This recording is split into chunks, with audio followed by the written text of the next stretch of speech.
धर्म सब लुप्त भये सदग्रंथ, दम्बिन निजमति कल्पी करी, प्रगट किए बहुपंथ। रामचरित मानस से लिए इस दोहे का भावार्थ है कि कलयुग के पापों ने सब धर्मों को ग्रस्त कर दिया है। आध्यात्मिक ग्रंथ लुप्त हो गए हैं और दम्भियों ने अपनी बुद्धि से कल्पना कर करके बहुत से पंथ प्रकट कर दिए हैं।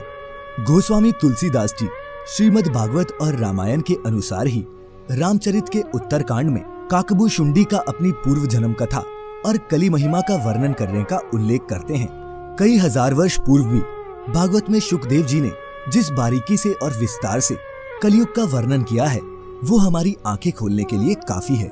आज सब तरफ उसी वर्णन के अनुसार घटनाएं घट रही हैं और आगे भी जो लिखा है वैसा ही घटेगा ऐसा प्रतीत होता है।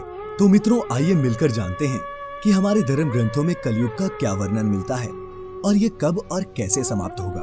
नमस्कार और स्वागत है आप सभी का द डिवाइन टेल्स पर एक बार फिर। कलयुग यानी काला युग, कलह कलेश का युग, जिस युग में सभी के मन में असंतोष हो, सभी मानसिक रूप से दुखी हो, वह युग ही कलयुग है। इस युग में धर्म का सिर्फ 1/4 अंश ही रह जाता है। कलयुग का प्रारंभ 3102 ईसा पूर्व में हुआ था। श्रीमद् भागवत पुराण और भविष्य पुराण में कलयुग के अंत का वर्णन मिलता है। कलयुग में भगवान कल्कि का अवतार होगा जो पापियों का संहार कर फिर से सतयुग की स्थापना करेंगे। कब होगा कलयुग का अंत? 3102 ईसा पूर्व 5 ग्रह मंगल, बुध, शुक्र, बृहस्पति और शनि मेष राशि पर 0 डिग्री पर हो गए थे। कलयुग तभी से प्रारंभ हुआ। अभी कलयुग का प्रथम चरण ही चल रहा है। हमारे पुराणों में कलयुग की अवधि और ये समाप्त कैसे होगा इसका व्यापक वर्णन किया हुआ है। कलयुग की अवधि 1200 दिव्य वर्ष बताई गई है। मनुष्य का 1 महीना पितरों के 1 दिन रात के बराबर होता है। वहीं मनुष्यों का 1 वर्ष देवता के 1 दिन रात के बराबर और मनुष्य के 30 वर्ष देवता के सिर्फ 1 महीने के बराबर होते हैं। कलयुग की अवधि 1200 दिव्य वर्ष ही बताई गई है। इस हिसाब से कलयुग का काल 4,32,000 साल लंबा चलेगा। दर्शकों, इसका मतलब है कि कलयुग के अभी 3102 जमा 2016 5118 वर्ष बीत चुके हैं और 4,26,882 वर्ष अभी बाकी हैं। मनुष्य के 8,84,000 वर्ष देवताओं के 2400 दिव्य वर्ष अर्थात एक द्वापर युग के बराबर होते हैं। तो वहीं त्रेता युग 3600 दिव्य वर्ष का होता है जिसमें मनुष्य के 12,96,000 वर्ष आते हैं। कलयुग बाकी सभी युगों से छोटा युग है। यहाँ एक द्वापर युग में 2400 दिव्य वर्ष या फिर 8,64,000 मनुष्यों के वर्ष आते हैं। वहीं एक त्रेता युग में 3600 दिव्य वर्ष या फिर 12,96,000 मनुष्य वर्ष आते हैं। इसी क्रम में एक सतयुग 4,800 दिव्य वर्ष का होता है जो मनुष्यों के हिसाब से 17,28,000 वर्षों के बराबर है। इन सब का कुल योग 12,000 दिव्य वर्ष जो मानव के हिसाब से 43,20,000 वर्षों के बराबर है, मिलकर एक महायुग बनाते हैं।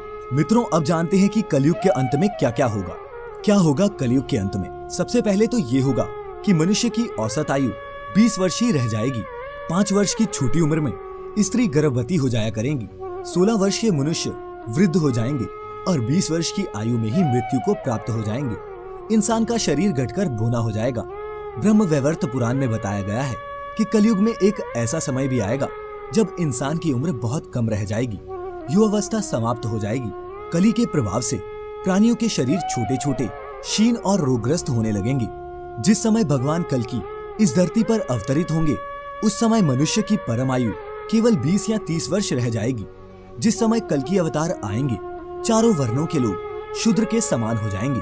गौ माता भी बकरियों की तरह छोटी छोटी और कम दूध देने वाली हो जाएंगी।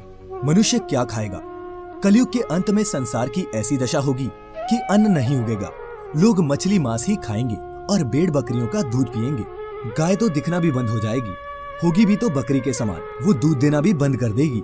एक समय ऐसा आएगा जब जमीन से अन्न उपजना बंद हो जाएगा, पेड़ों पर फल नहीं लगेंगे और धीरे धीरे ये सारी चीजें धरती से विलुप्त हो जाएंगी। कैसा होगा मनुष्यों का स्वभाव? स्त्रियां कठोर स्वभाव वाली व कड़वा बोलने वाली होंगी। वह पति की आज्ञा नहीं मानेंगी। जिसके पास धन होगा उसी के पास स्त्रियां रहेंगी। मनुष्यों का व्यवहार गधों जैसा दुस्सह केवल गृहस्थी का बाढ़ ढोने वाला रह जाएगा। लोग विषयी हो जाएंगे। धर्म कर्म का लोप हो जाएगा। मनुष्य जप रहित नास्तिक व चोर बन जाएगा। सब एक दूसरे को लूटने में लगे रहेंगे। कलयुग में समाज हिंसक हो जाएगा। भीड़ में लोग आएंगे और एक मनुष्य की जान ले लेंगे। जो लोग बलवान होंगे उनका ही राज चलेगा। मानवता नष्ट हो जाएगी, रिश्ते खत्म हो जाएंगे, एक भाई अपने ही भाई का शत्रु बन जाएगा, एक हाथ दूसरे हाथ को लूटेगा, पिता पुत्र का और पुत्र पिता का वध करने में भी संकोच नहीं करेंगे। अपनी प्रशंसा के लिए लोग बड़ी बड़ी बातें बनाएंगे, किंतु समाज में उनकी निंदा नहीं होगी। इन सब बातों को सुनकर ऐसा लगता है मित्रों, मानो वर्तमान की बात ही लिखी गई हो। कैसा होगा मनुष्य का धर्म?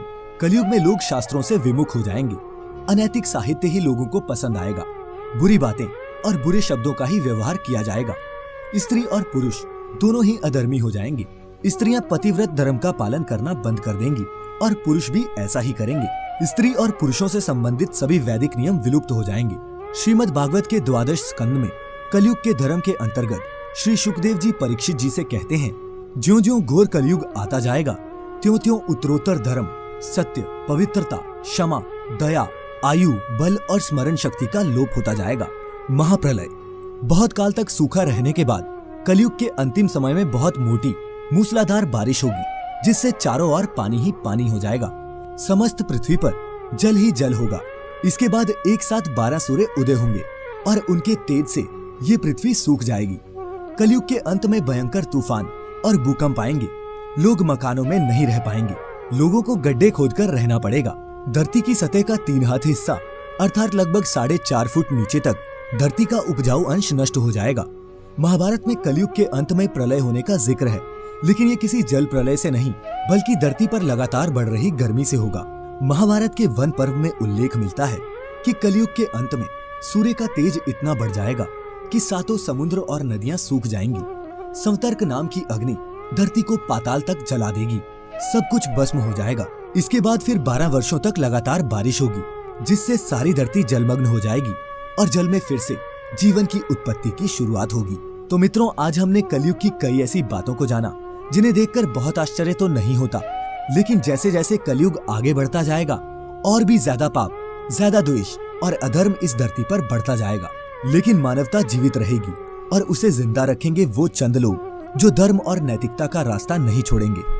हम उम्मीद करते हैं कि द डिवाइन टेल्स परिवार के सभी लोग ऋषि मुनियों के दिखाए धर्म और नैतिकता के मार्ग पर चलेंगे और इस कलयुग के अंधकार में प्रकाश देने का काम करेंगे। इसी संदेश के साथ समाप्त करते हैं मित्रों आज की ये वीडियो। जानकारी अच्छी लगी हो तो लाइक और शेयर करें इस वीडियो को और जुड़ें द डिवाइन टेल्स परिवार के साथ यूट्यूब और फेसबुक पर। फिलहाल आज के लिए इतना ही। आपका बहुत बहुत शुक्रिया।